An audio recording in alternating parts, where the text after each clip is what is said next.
Swayam Prabha. Digital India. Educated India.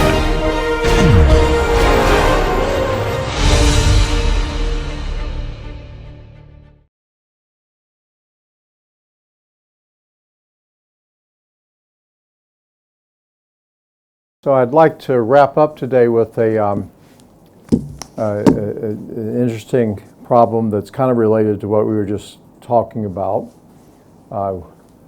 I'll actually show you some things that, let me get into it, and then I'll kind of explain where there's some similarities to what we were just talking about with the nodal bracing problem. A good colleague with SDL and Associates in Atlanta, Georgia, Clint Rex, actually was giving the lecture to my class at Georgia Tech 2 days ago, since I'm not there, and one of the things he was talking about is this problem, but also a lot of the SDL does a lot of erection engineering work, and for instance, they did the erection engineering on the Las Vegas Madison Garden Sphere. So a lot of interesting discussion. He's talking about a lot of that, but I wasn't able to get to Clint to come with me to Chennai to talk to you about it. And his colleague Will Jacobs is kind of a lead on a lot of their work where they do erection engineering. So this is a problem specifically long span truss. You're erecting the truss, you've got it on a crane. When can you let it go? Or what do you need to do? So here's a guy outstanding in his field. This is Will Jacobs standing on one of these outside one of these jobs where they're erecting long span truss. And so what's the problems here? Okay, something you have to check, but stability during lifting often isn't the concern. I mean, it could be a concern. You can see something like this. They've got a big spreader beam arrangement to try to spread out the load in terms of holding that long span truss by a single crane there, right? So that is something that is an important part of the engineering, but he's saying that's maybe not the biggest thing or biggest concern here. Is that thing stable, or you're going to be able to let it go with the crane? And so can you set it, basically connect it, whatever you're connecting to at the ends of, so let's say it's just a simply supported truss, and then release the crane? Okay, well, one of the things you have to deal with is, all right, so we've done that, and now we get a freak wind. We don't want the wind to take out our structure during the erection of the steel. Okay, what magnitude of wind is a problem? Not going to get it so much into all these things, but this is something that they discuss a lot, and I think they still have a video there that's available from the AISC website where they gave a talk on this at the North American Steel Construction Conference a number of years back. Okay, so all right, I'm not going to be able to let it go unless I put in some bracing. Okay, so what size bracing do I need? So that becomes something very much like the problem we were just looking at with the flying beam brace on that column. I may need to get some cables up there and tie it to dead men, and so that I've got sufficient bracing stiffness and strength to hold the truss during the erection. And I may need to check that not only for, okay, I'm holding it, but all right, now I get additional lateral load on this because of wind, and what's that doing into the bracing? A lot of these, the truss isn't continuous members. So we've got splices in the cords at certain points along the length. If those are splices that are, say, welded and made in the air, if I just need to get some bolts in there temporary to get everything up, okay, what's sufficient for that splice to work until I can finish the connection? And so direct analysis is one tool. It's not the only one and not the only thing, not the only way you can try to get at some of these questions, but it can be a helpful tool with this. And again, what's the mantra with direct analysis? It's a poor person's test simulation. You're saying, let me do something rough that is kind of representative of, it's going to give me a number that's kind of representative of what I think the real forces are in the system. So we use a reduced stiffness of 0.8E, and again, this is direct analysis practice, and nobody else in the world does it. We sweep, here in this case, they're thinking, okay, we sweep both the top and the bottom chords, and they end up looking at, we want to sweep them in opposite directions. So notice the top and bottom chords in these trusses, it's a continuous chord. So it's not like pin, pin, pin from panel point to panel point. If you had that, it wouldn't be stable until you get other bracing in to hold it. We can determine our wind loads, perform and review unity checks to see that we're satisfying strength requirements during an erection stage. From a direct analysis, if you say, okay, well, gosh, all right, nominally when I look at that connection, it's basically transferring axial force. But wait a minute, now I have bending on this cord because of wind, because of stability effects out of plane. Okay, what sort of moment do I need to be taken in that splice? Okay, so I'm getting an estimate of that but from the direct analysis. And if I need bracing, I can put in bracing and check that from the analysis. So you can see here some similarity to what we just looked at with the flying beam example problem. If I'm going to check this without bracing, I'm simply going to sweep the cord L/1000 out of plane, and the code doesn't really give you guidance on this one way or another. They decided that, okay, let's look at it. Well, do we sweep them both to the same direction? Do we sweep them opposite directions? Opposite direction gives us a little bit more damming effect, and so they decided, okay, we're going to make sure this works with sweeping them in opposite directions. L/1000 on both.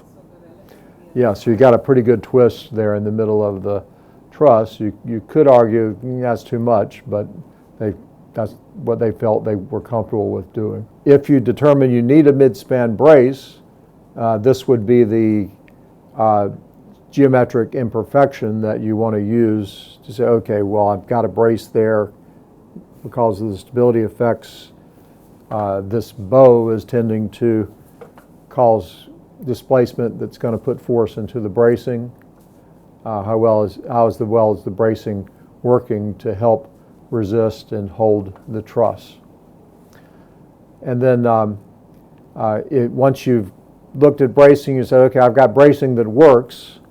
It may be that if it's partial bracing, like we were just looking at with the flying beam example, it may be that that partial bracing case may give you the biggest moment demand in the cord that you're trying to brace here. Or it may be that once you then say, okay, so now let me suppose I've got a hypothetical imperfection like this in the top and bottom chords, swept in opposite directions. So now I would basically look at this and say, okay, I've got a brace there, and now if I'm looking at an imperfection that takes this pattern, This pattern is most affine to the buckling with that point at the middle being a brace point. So it's going to be the most damning if that's the way the problem is working. All right, so let's look at an example here with a roof truss they were working with that was 120 foot long, 11 foot center to center of the top and bottom chords. It's got a W12 by 65 top chord. Again, sorry for imperial units again. A W12 by 53 bottom chord, W12 by 45 webs. And a truss like this, typically, if you're making this with I sections, you're going to turn the I sections so that the flanges are parallel to the plane of the truss. The webs are perpendicular to the plane of the truss. We've got top and bottom chord splices near the middle of the span. And so we may want to assess, okay, what sort of bending are those needing to take. And for a problem like this, we're actually, the results I'm going to show you are actually from a model in Mastan. I was going to try to give you the models. I still will if I can find them. For some reason I can't find those models, or I may be able to set them up again, but anyway, I'll try to get those to you. If you model a truss like this in Mastan or in Consteel, you're typically, there's a lot of gusset plates, bolts. There's a lot of steel in this around where you're making the connections of the joints, where the actual weight of this truss, it can be quite a bit more than just the sum of the weight of all the members through all the going idealistically to the work points. And so they're kicking up the self-weight here by 20% to account for the miscellaneous steel weight here in the problem. So let's run eigenvalue buckling analysis. So this is the solution. So I'd actually ran this paralleling what they had presented. Yeah, it looks like it's now if I assume that all the diagonals and the verticals here, all the web members are, you say they're turning continuous. If those are basically rigidly connected to the chords, then okay, we're modeling it that way. This is the solution we get. And so the SD is for the that steel dead load here. And so the theoretical elastic buckling load, once we've put the truss up, we've placed it, it's supported at the ends, we release the crane. Okay, let's look at what the elastic critical load is with the nominal stiffness of the truss in that configuration. It's 6.56. So theoretically, we would have to increase the self-weight of the truss 6.56 times to reach buckling, elastic buckling. You say, wait a minute, this is a truss, and I've got some members there in the for the verticals and the diagonals. What are those members? Do we have something that's that really is closer to a pin detail or closer to a fully rigid connection detail to the top and bottom chord? If it were pinned, the critical elastic load is only 1.3 times the self-weight. And so that's getting awfully dicey. And so here in Mastan, we can easily look at load deflection plots. And so clearly either one of these, if we're pushing up close to the critical load, you've got a lot of deflection out of plane. The erector's probably not going to be very happy about that if that's moving like that. But clearly, if you're down only around the actual self-weight 1.0 with the web continuous, yeah, your out-of-plane deflections are reasonably well controlled there on that blue curve at 1.0 on the vertical axis here. If we look at moments, so by LRFD, we would need to withstand a factored dead weight of 1.4 times the self-weight here with the steel. And so if we run our direct analysis solution with that, we get the bending moments, top and bottom chord that you see here. And we get these particular axial forces in the top and bottom chord. So now we can bring those into our unity check to check, with the forces we've got here, is this working okay? Now, and keep in mind, this is during erection, so the loads are often very low, but also the capacity is very low because we don't really have much steel up yet. Well, the loads are low enough here to where the unity check is coming in at like 0.07 if it's continuous webs. So we're nowhere near having a strength problem. So that's pretty much the way we could check this. At this point, you can say, okay, as long as we're just talking about the self-weight, this is plenty good. Now I'd have to figure out, well, what are the factored wind loads I need to do to check construction. And I could repeat this analysis to assess that, okay, is this going to work also for wind on the structure during the erection. So in this particular problem, we can see from what I just showed you that it looks like so far we don't need that extra stability bracing. And so, yeah, we would be able to, we'd still have to check wind, but we'd be able to let the truss off the hook. And we would be okay. Now, Will was engineer on a job actually at Georgia Tech. So this is a football practice facility that was being erected at Georgia Tech a few years back.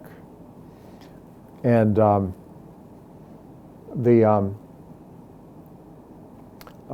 he scared the principal of the firm a bit with this particular job, enough to where the principal was like in his car and on his way out there very quickly. He said, okay, look, this is not good. So they did the erection engineering on the trusses for this fairly long span roof in this football practice facility. Everything checked out. So here's the trusses once they're up in the air. So very obviously quite slender there. The cranes are still on them, on that truss that you see closest to us now at this point. But they didn't quite think about this problem. Okay, so these trusses come out and they basically are delivered. They're setting flat on the ground.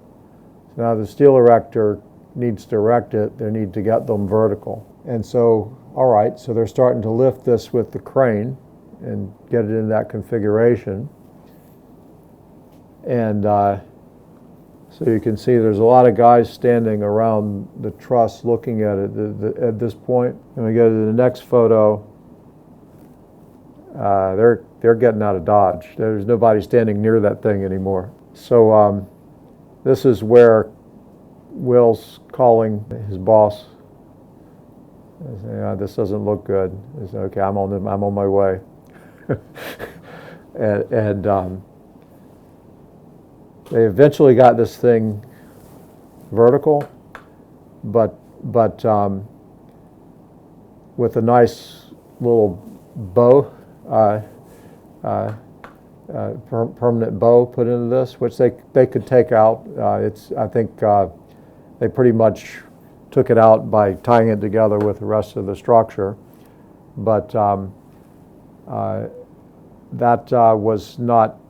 I think that was a very stressful day for them. So here they are. They're getting this finally up in the air. But at this point, they've basically had some plasticity, and so a permanent bow that went into the truss. But it's up. There's your permanent bow. If you're looking at it from underneath there, they just pulled it out by attaching it to the other rest of the system.